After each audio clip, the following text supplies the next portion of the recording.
Hello everyone, welcome to my channel. আজকের ক্লাসে আমরা সাবজেক্টিভ কেস, অবজেক্টিভ কেস এবং পজেসিভ কেস এগুলোর মধ্যে একটি সাবজেক্ট উই উইকে নিয়ে আলোচনা করব।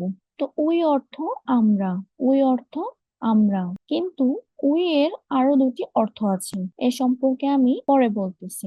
তো উই অর্থ আমরা, উই এর অবজেক্ট আস অর্থ আমাদেরকে, উই এর পজেসিভ আওয়ার, আওয়ার অর্থ আমাদের। তো এখানে আমরা তিনটি উদাহরণ লিখেছি। আমরা যাচ্ছি, আমাদেরকে যেতে হবে, আমাদের কলম আছে। উই আর গোয়িং, আমরা যাচ্ছি অর্থ উই আর গোয়িং। আমাদেরকে যেতে হবে অর্থ উই হ্যাভ টু গো। আমাদের কলম আছে অর্থ উই হ্যাভ পেন্স। তো এখানে উই অর্থ আমরা, এখানে উই অর্থ আমাদেরকে, এবং এই বাক্যে উই অর্থ আমাদের। তাহলে একই ওয়ার্ড উই, উইকে আমরা বিভিন্ন বাক্যে বিভিন্ন অর্থে ব্যবহার করতেছি। তাহলে জেনে নেওয়া যাক কখন আমরা উই অর্থ আমরা, কখন উই অর্থ আমাদেরকে, এবং কখন উই অর্থ আমাদের ব্যবহার করব। তাহলে কিছু রুলস এর মাধ্যমে আমরা বিষয়টা ক্লিয়ার হয়ে যাই। কিন্তু তার আগে বলে দিচ্ছি, ভিডিওটা স্কিপ করলে চলবে না, প্রতিটা কথা মনোযোগ দিয়ে শুনতে হবে, তাহলে আপনারা বুঝতে পারবেন। তো চলুন জেনে নেওয়া যাক। তো এখানে আমরা কিছু রুলস এর মাধ্যমে জেনে নেব। উই এর পর হ্যাভ অথবা হ্যাড, উই এর পর হ্যাভ অথবা হ্যাড থাকলে আমাদের হয়। তো নিচে কিছু উদাহরণ আমরা দেখতে পাচ্ছি। আমাদের বই আছে, আমাদের অনেক বই ছিল, আমাদের গাড়ি আছে, আমাদের অনেক গাড়ি ছিল। তাহলে আমাদের বই আছে অর্থ উই হ্যাভ বুকস, আমাদের বই আছে অর্থ উই হ্যাভ বুকস। আমাদের আমাদের গাড়ি আছে এর অর্থ উই হ্যাভ কার্স। এরপর এদিকে আমাদের অনেক বই ছিল, উই হ্যাড মেনি বুকস। আমাদের অনেক গাড়ি ছিল, উই হ্যাড মেনি কার্স। তাহলে উই অর্থ এখানে আমাদের, হ্যাভ অর্থ আছে, বুকস অর্থ বই। আমাদের অনেক বই ছিল, উই অর্থ আমাদের, হ্যাড অর্থ ছিল, মেনি অর্থ অনেক, বুকস অর্থ বই। তাহলে উই হ্যাড মেনি বুকস, আমাদের অনেক বই ছিল। আমাদের গাড়ি আছে, উই অর্থ আমাদের, হ্যাভ অর্থ আছে, কার্স অর্থ গাড়ি। তাহলে উই হ্যাভ কার্স অর্থ আমাদের গাড়ি আছে। আমাদের অনেক গাড়ি ছিল, উই অর্থ এখানে আমাদের, হ্যাড অর্থ ছিল, মেনি অর্থ অনেক, কার্স অর্থ গাড়ি। তাহলে উই হ্যাড মেনি কার্স। তাহলে উই অর্থ এখানে আমাদের, উই এর পরে হ্যাভ অথবা হ্যাড থাকলে এর অর্থ হয়ে যাবে আমাদের। এর পরের রুলস আমরা দেখতে পাচ্ছি, উই এর পরে হ্যাভ টু অথবা হ্যাড টু থাকলে আমাদের কে হবে। উই এর পরে হ্যাভ টু অথবা হ্যাড টু থাকলে আমাদের কে হবে। তাহলে কিছু উদাহরণ আমরা দেখে নেই। তো এর আগে বলে দিচ্ছি বাংলায় কিভাবে, বাংলা বাক্যে কিভাবে আমরা এটা সহজে চিনতে পারবো। তাহলে যদি কোনো বাক্যে ভার্বের শেষে তে প্লাস হবে থাকে, তাহলে বাংলা বাক্যের শেষে যদি ভার্ব বা ক্রিয়ার শেষে তে প্লাস হবে থাকে, যেমন যেতে হবে, খেতে হবে, পড়তে হবে, দেখতে হবে, বলতে হবে, তো এরকম কোনো যদি বাক্যে থাকে, তাহলে সেই বাক্যে উই অর্থ আমাদেরকে হবে। তাহলে আমরা কিছু উদাহরণের মাধ্যমে বিষয়টা ক্লিয়ার হয়ে যায়। আমাদেরকে যেতে হবে, আমাদেরকে খেতে হবে, আমাদেরকে পড়তে হবে, আমাদেরকে দেখতে হবে, আমাদেরকে বলতে হবে। তাহলে প্রত্যেকটা বাক্যে ক্রিয়ার শেষে তে প্লাস হবে আছে, যেতে হবে, খেতে হবে, পড়তে হবে, দেখতে হবে, বলতে হবে। তাহলে এই বাক্যগুলোকে আমরা বলতে পারি এভাবে, উই হ্যাড টু গো, আমাদেরকে যেতে হবে, সরি। তাহলে এই বাক্যগুলোকে আমরা বলতে পারি উই হ্যাভ টু গো, আমাদেরকে যেতে হবে, আমাদেরকে খেতে হবে, উই হ্যাভ টু ইট, আমাদেরকে পড়তে হবে, উই হ্যাভ টু রিড, আমাদেরকে দেখতে হবে, উই হ্যাভ টু সি, আমাদেরকে বলতে হবে, উই হ্যাভ টু সে। তাহলে নিচে দেখে নেই, যদি কোনো বাক্যের শেষে, বাক্যের এরপর নিচে আমরা আরো একটা বিষয় ক্লিয়ার হই। যদি কোনো বাক্যে ক্রিয়ার শেষে তে প্লাস হয়েছিল থাকে, যদি কোনো বাক্যে ক্রিয়ার শেষে ভার্ব বা ক্রিয়ার শেষে তে প্লাস হয়েছিল থাকে, তাহলে আমরা হ্যাড টু বসাবো। এখানে কিছু উদাহরণ দেখা যাক। আমাদেরকে যেতে হয়েছিল, আমাদেরকে খেতে হয়েছিল, আমাদেরকে পড়তে হয়েছিল, আমাদেরকে দেখতে হয়েছিল, আমাদেরকে বলতে হয়েছিল। তাহলে এখানে প্রত্যেকটা বাক্যের শেষে তে প্লাস হয়েছিল কথাটা রয়েছে। যেতে হয়েছিল, খেতে হয়েছিল, পড়তে হয়েছিল, দেখতে হয়েছিল, বলতে হয়েছিল। তাহলে এই বাক্যগুলোকে আমরা ইংরেজিতে ভাবে বলতে পারি, আমাদেরকে যেতে হয়েছিল, উই হ্যাড টু গো। আমাদেরকে খেতে হয়েছিল, উই হ্যাড টু ইট। আমাদেরকে পড়তে হয়েছিল, উই হ্যাড টু রিড। আমাদেরকে দেখতে হয়েছিল, উই হ্যাড টু সি। আমাদেরকে বলতে হয়েছিল, উই হ্যাড টু সে।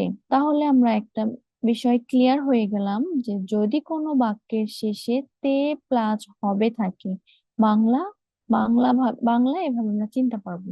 যদি কোনো বাক্যের শেষে তে প্লাস হবে থাকে, তাহলে সেই বাক্যে উই এর পরে হ্যাভ টু হবে এবং এখানে উই অর্থ আমাদেরকে বলতে হবে। এবং যদি কোনো বাক্যের শেষে তে প্লাস হয়েছিল থাকে, তাহলে সেই বাক্যে উই এর পরে হ্যাড টু হবে এবং এই বাক্যে উই অর্থ আমাদেরকে হবে। তাহলে আমরা বিষয়টা ক্লিয়ার হয়ে গেলাম যে কখন আমাদের উই অর্থ আমাদেরকে বসাতে হবে। এরপরে পরবর্তী নিয়মে আমরা দেখতে পাচ্ছি, উই এর পরে আর টু থাকলে আমাদের কে হবে। উই এর পরে আর টু থাকলে আমাদের কে হবে। আর বাংলা বাক্যে সহজভাবে চেনার উপায় হচ্ছে, বাংলা বাক্যে ভার্ব বা ক্রিয়ার শেষে তে প্লাস হয় থাকে। যদি কোনো বাংলা বাক্যে তে প্লাস হয় থাকে, তাহলে উই এর অর্থ আমাদের কে হবে। তাহলে কিছু উদাহরণের মাধ্যমে দেখে নিই। আমাদেরকে করতে হবে, সরি। আচ্ছা, পরবর্তী নিয়মে আমরা দেখতে পাচ্ছি, উই এর পরে আর টু থাকলে উই অর্থ আমাদেরকে হবে। উই এর পরে আর টু থাকলে উই অর্থ আমাদেরকে হবে। বাংলা বাক্যে এটি সহজভাবে চেনার উপায় হচ্ছে, বাক্যে ভার্ব বা ক্রিয়ার শেষে তে প্লাস হয়, তে প্লাস হয় থাকবে। তাহলে উদাহরণগুলো দেখে নিন। আমাদেরকে করতে হয়, আমাদেরকে শিখতে হয়। আচ্ছা, আমাদেরকে করতে হয় অর্থ কি? We are to do, we are to do. আমাদেরকে ইংরেজি শিখতে হয়, we are to learn English, we are to learn English. তাহলে এই বাক্যগুলোতে করতে হয়, শিখতে হয়, তে প্লাস হয় আছে, এজন্য উই এর অর্থ আমরা আমাদেরকে বসাবো। এরপরে নিচের দুটি উদাহরণ আমরা দেখে নেই। এই দুটি উদাহরণের দিকে ভালো করে মনোযোগ দিয়ে তাকালে আরো অনেক কিছু শিখতে পারবো। তাহলে আমরা পড়তে থাকি। তাহলে এখানে বলেছে, আমাদেরকে পড়তে দাও, আমাদেরকে পানি দাও। তাহলে এই দুটি বাক্যে বলা হয়েছে আমাদেরকে পড়তে দাও, আমাদেরকে পানি দাও।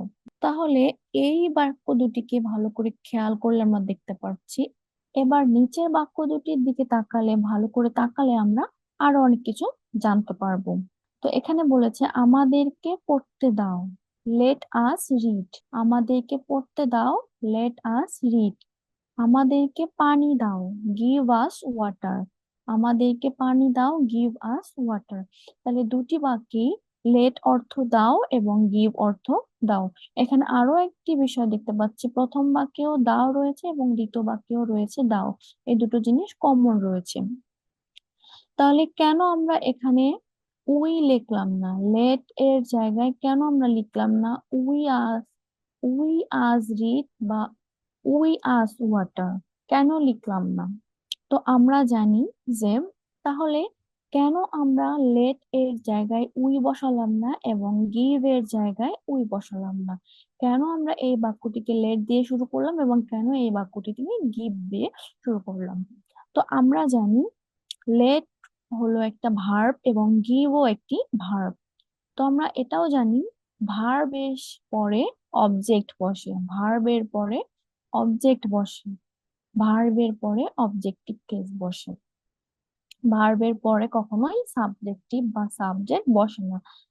এজন্যই আমরা লিখেছি লেট আস রিড। এজন্যই আমরা লিখেছি let us read, give us water. তাহলে আমরা বিষয়টা ক্লিয়ার হলাম যে ভার্বের পরে অবজেক্ট বসে, অলওয়েজ ভার্বের পরে অবজেক্ট বসবে। এজন্য লেট ভার্বের পরে আস এবং গিভ ভার্বের পরে আস হয়েছে।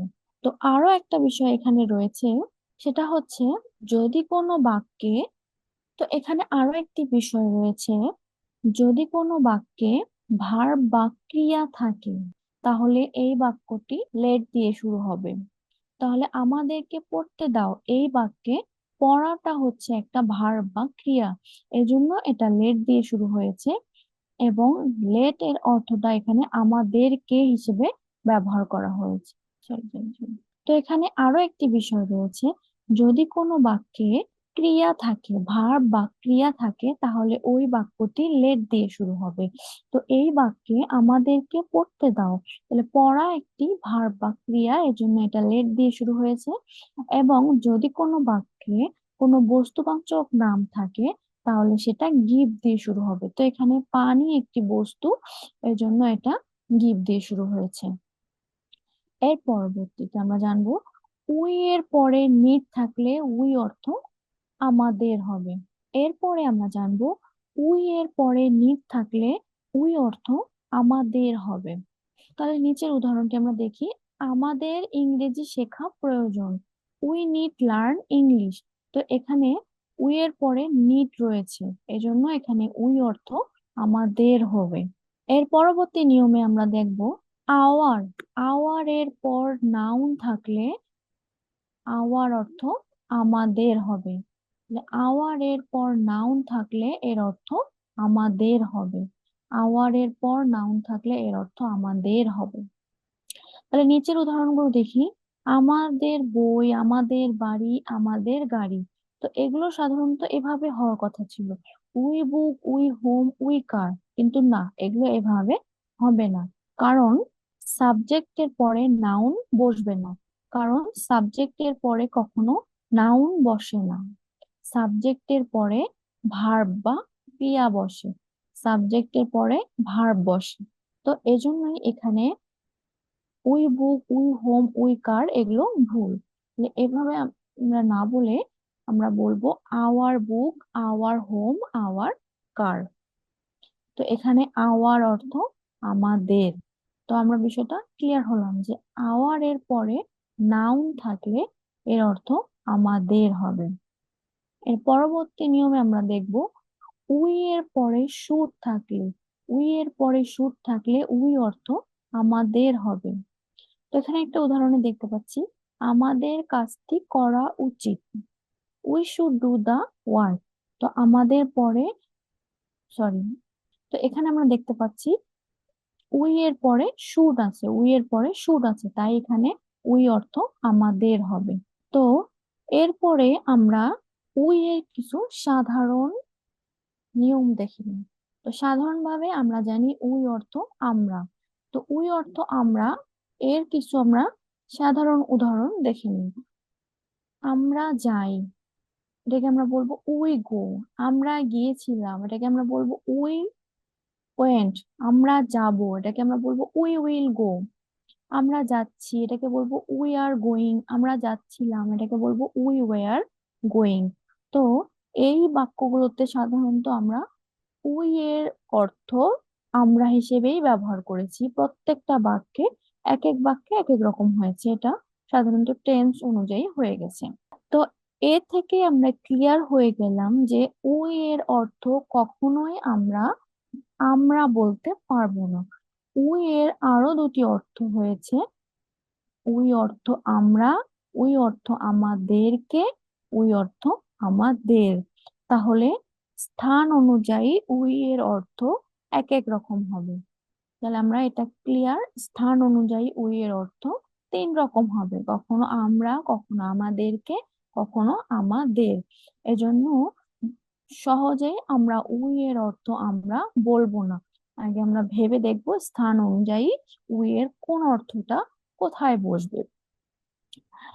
তো এখানে একটা জিনিস নোট করে রাখি আমরা সবাই, যে ভার্বের পরে অবজেক্টিভ কেস বসে, ভার্বের পর অবজেক্টিভ কেস বসে, এবং পজেসিভ কেজের পরে কি বসবে, নাউন বসবে, পজেসিভ কেজের পরে নাউন বসবে।